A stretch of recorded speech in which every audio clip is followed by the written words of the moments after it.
இருக்கிறேன். சும்மா உட்கார்றது ஆபத்து. ஏதோ ஒரு நீங்க உங்களை எப்பவுமே என்ன பண்ணணும்னா, கொஞ்சம் நீங்க உங்களை பிஸியா வச்சுக்கணும், உங்களை ஒர்க்ல வச்சுக்கணும்.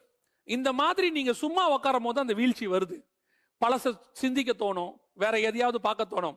எல்லாத்தையும் தாண்டி ஆவியில நிறைந்து ஒவ்வொரு நாளும் காலையில பரிசுத்தாவியில நிறைந்து நல்லா ஜெபம் பண்ணுங்க, நல்லா வேத வசனத்தை வாசிங்க.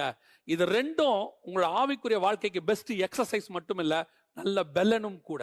இது உங்களை என்ன செய்யும் சொன்னா, கர்த்தருக்குள்ள உங்களை பலப்படுத்தி வீழ்ச்சி வரையாதபடி நிறுத்தி பல பாவங்கள்ல இருந்து உங்களை விடுதலையாக்கி கொடுக்கும். ஒவ்வொரு இன்னைக்கு இருக்கிற எல்லா பரிசுத்தவான்களும் இப்படிப்பட்ட வீழ்ச்சியை சந்தித்து வந்தவங்க தான்.